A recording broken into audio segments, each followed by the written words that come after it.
fifth semester 3-year LLB, and ninth semester 5th-year LLB. Fifth semester subject intellectual property right 1. First question, discuss briefly the patent law in India. This question we will already discuss in previous video. In this video we will discuss second question of uh, this model test paper. We will discuss in this video. Total number of pages are 15. We will discuss serially.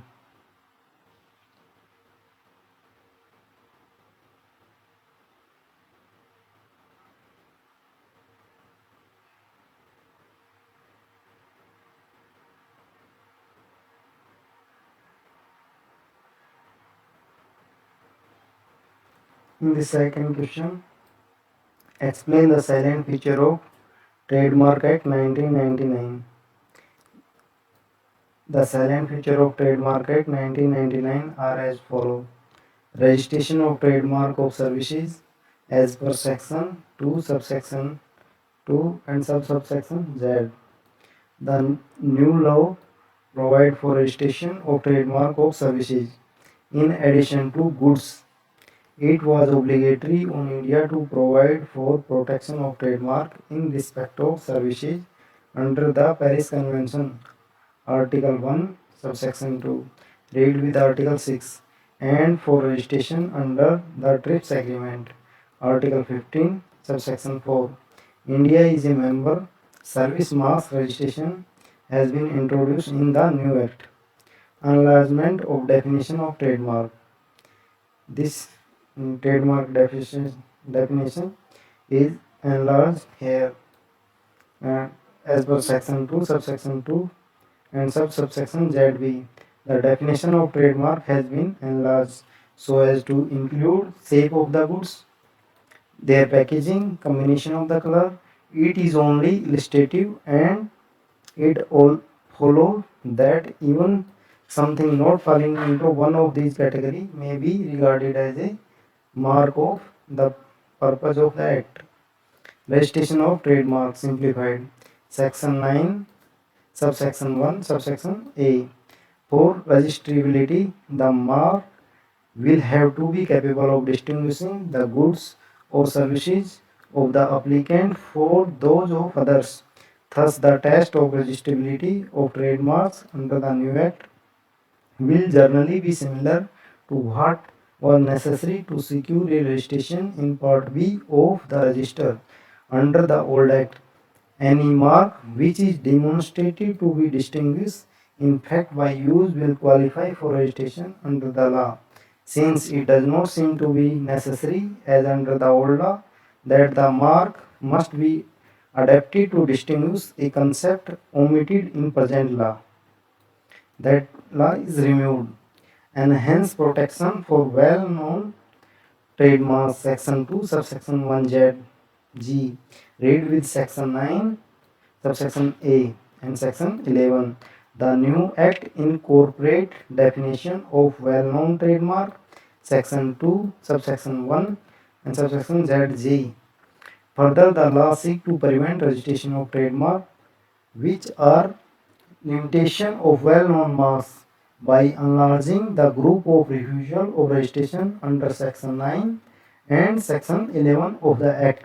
The proprietor of well-known mark will be entitled to prevent use of identical or similar trademark in connecting with goods or services, though not similar to those for which the mark is registered, where such use is without due cause, would take unfair advantage of or be detrimental to the distinguished character or reputation of well-known trademark.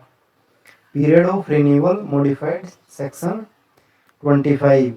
The new Act 1999 has increased the period of renewal of trademark from 7 years to 10 years. Therefore, every trademark registered will be valid for 10 years and has to be renewed every 10 years. The old mark work certificate has been issued will be valid for 7 years. and then the calculation has to be for 10 years and respective fee has to be paid to the Register of Trademark.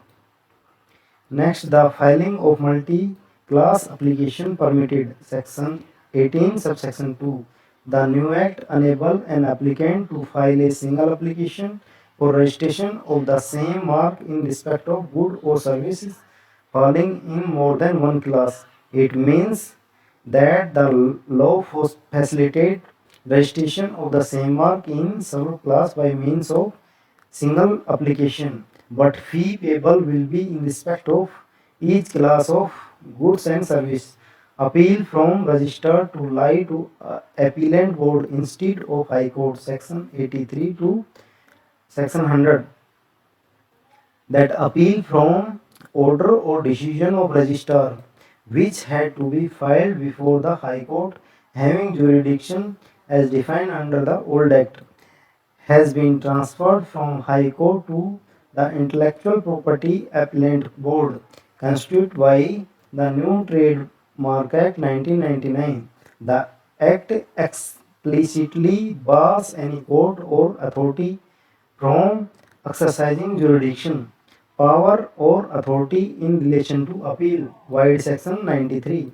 In Section 100, all cases of appeal and rectification proceeding pending before any High Court will be transferred to the Appellate Board from such dates as may be notified in Official Gazette. Enhancement punishment for trademark offences as per Section 103 to 105. To discourage sales of spurious goods. Penalty for applying false trademark, trade description, etc. for selling goods or providing services to which false trademark and false trade description is applied has been enhanced. Further enhanced punishment for second and subsequent conviction. Those offences are explicitly declared as cognizable. Section 115 subsection 3. Forum for institution of infringement proceeding etc. Section 134. As per the old act, suits for infringement have to be filed in district court where the defendant carry on his business. The new act has now brought it in conformity with the Copyright Act.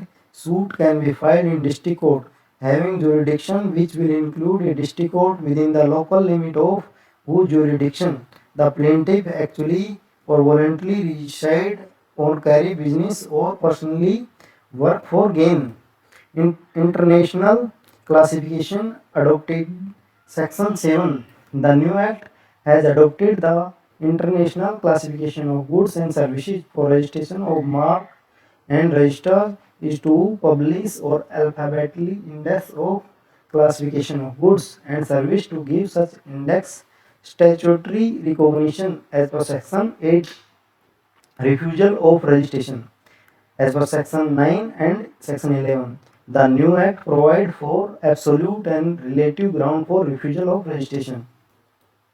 Police empowered to search and seize as per Section 115 subsection 4. Police officer not below the rank of Deputy Superintendent of Police is empowered to search and seize the infringing goods etc. without warrant. However, he is required to obtain the opinion of registrar on fact relating to the trademark and abide by his opinion. Section 115 subsection 4. Now, third number question. Discuss briefly Paris Convention. Summary of the Paris Convention for the protection of industrial property as per year 1883. The Paris Convention applied to industrial property in the widest sense, including patent, trademark, industrial design, utility modules.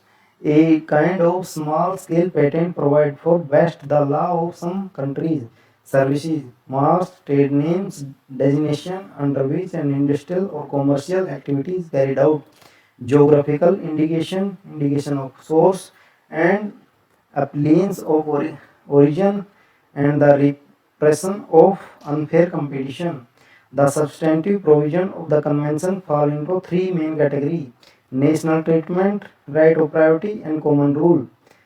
First one, under the provision of national treatment, the convention provide that as regarded the protection of industrial property, each contracting state must grant the same protection to nation of other contracting state that it grant to its own nation. Nationals of non-contracting state are also entitled to national treatment under the convention of it if they are domiciled or have a real and effective industrial and commercial establishment in a contracting state. Second, the convention provide for the right of priority in the case of patent and utility modules where they exist, marks and industrial design.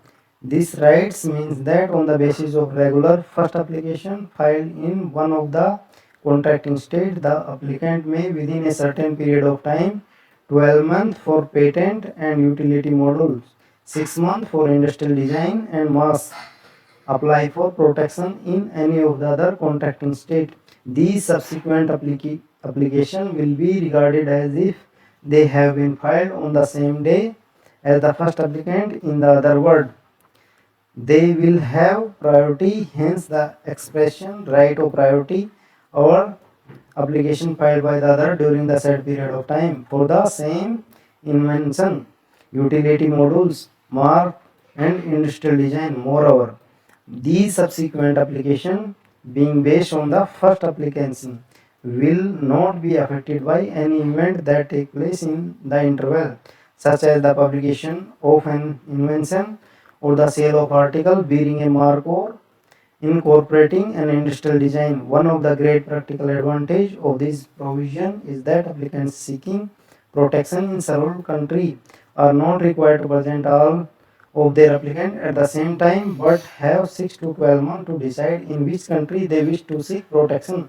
and to organize with due care the step necessary for secure protection. Number 3. The convention laid down a few rules that all contracting states must follow. The most important are: first one, patents. Patent granted in different contracting states for the same invention are independent of each other.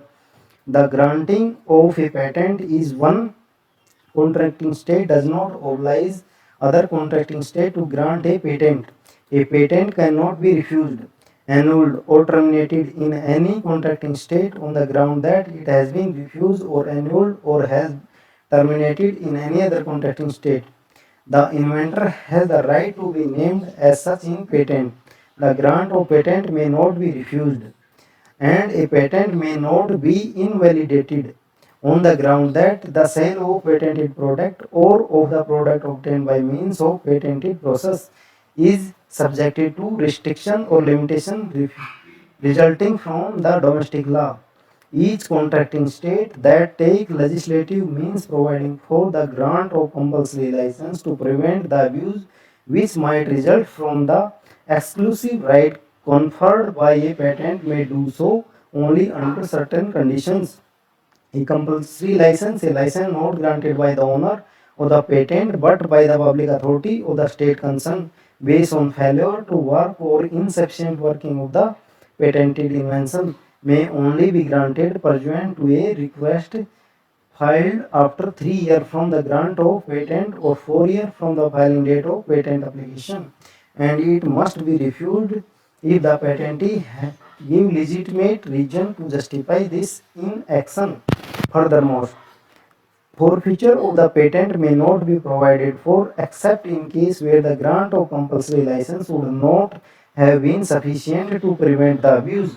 In the latter case, proceeding for forfeiture of the patent may be instituted, but only after the expiration of 2 years from the grant of first compulsory license.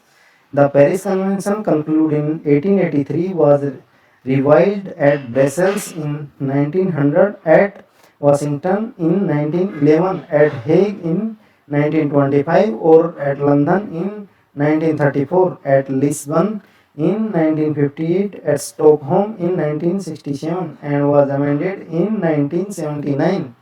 The convention is open to all state. Instruments of rectification or accession must be deposited with Director General of WIPO.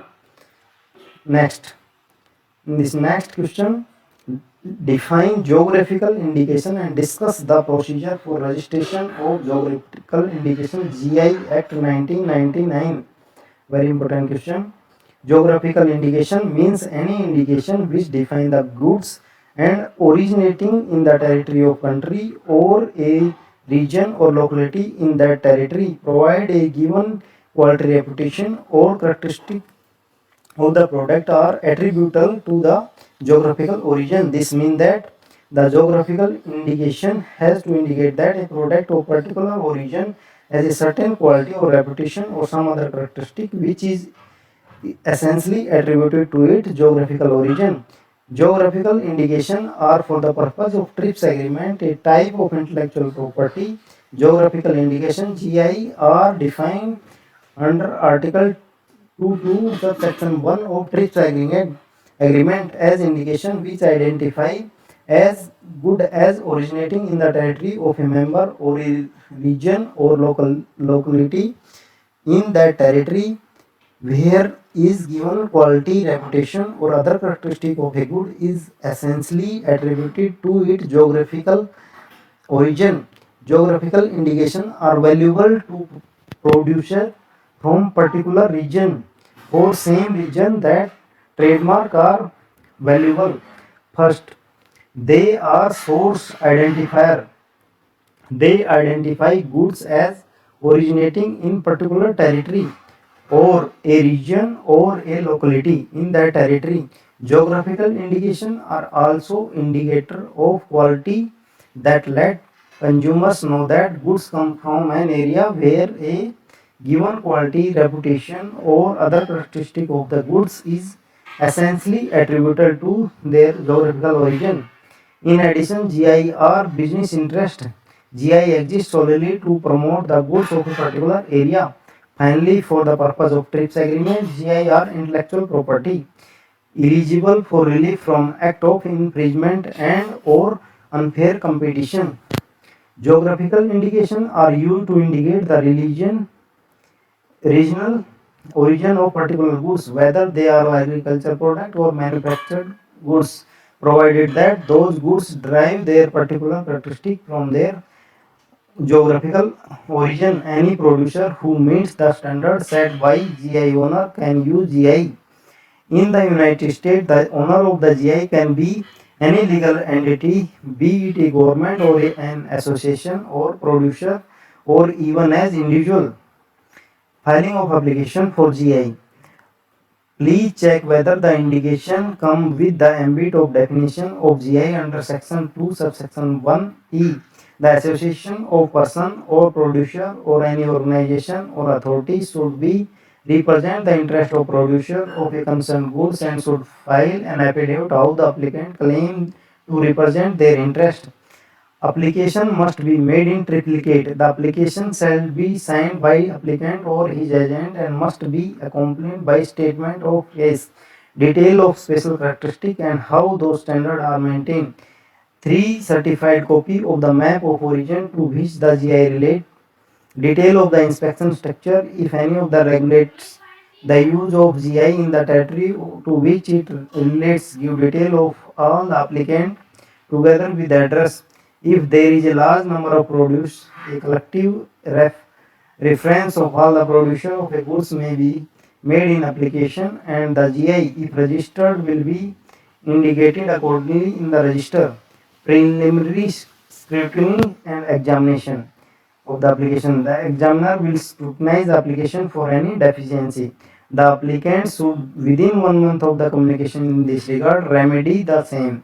The content of the statement of the case is assessed by consultative group of experts will versed on the subject. They will ascertain the correctness of the particular furnished in application. Thereafter, the examination report will be issued. Show cause notice. If the registrar has any objection to the application, he will communicate such objection. The applicant is application where the counter statement has been filed, the registrar shall serve a copy on the person giving the notice of opposition. Therefore, both sides will lead their respective evidence by way of affidavit and supporting document. A date for hearing of the case will be fixed thereafter. Registration.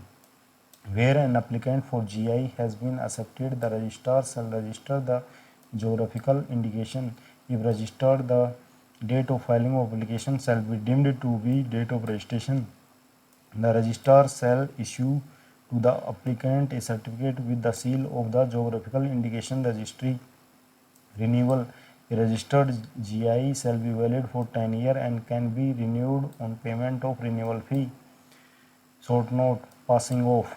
Passing off is a common law tort which can be used to enforce unregistered trademark right.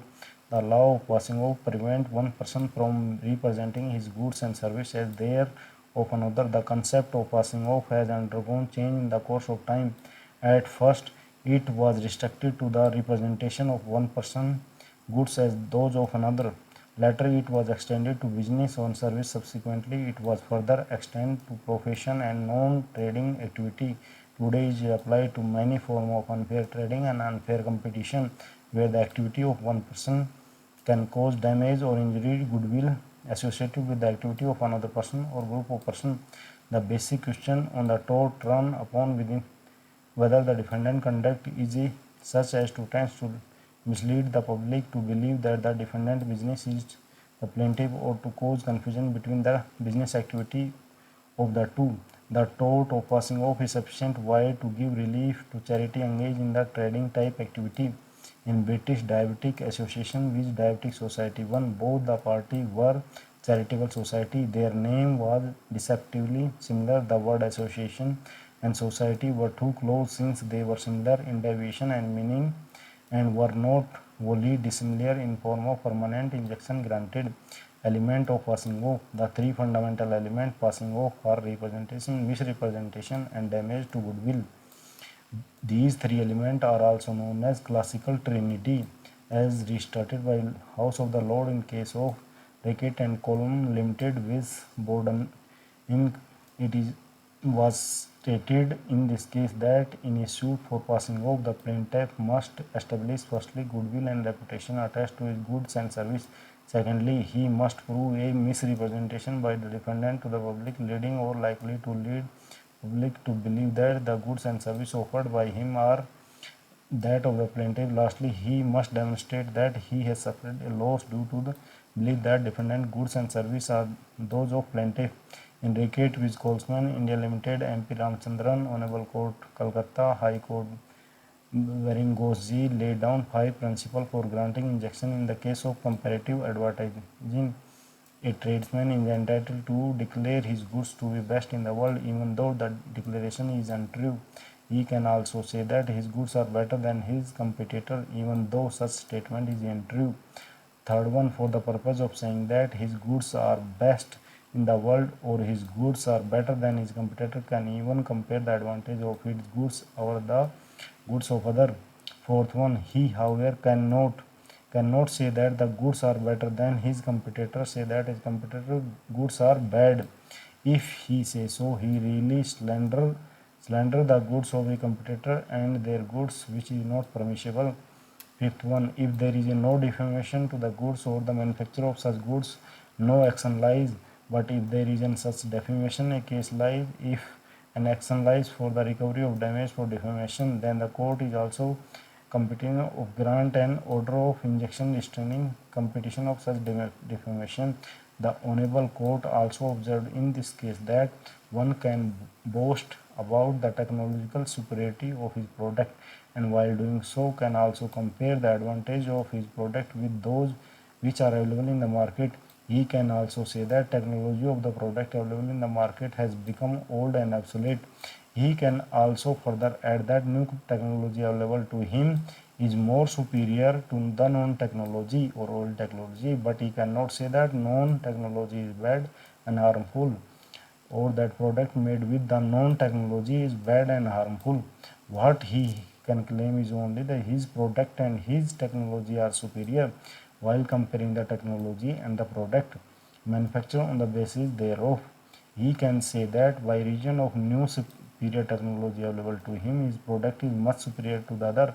We cannot, however, while so comparing, say that the available technology and the product made in accordance therewith are bad and harmful. Please subscribe my channel for latest update of model test paper on all the subject of KSLU. Thank you for watching video.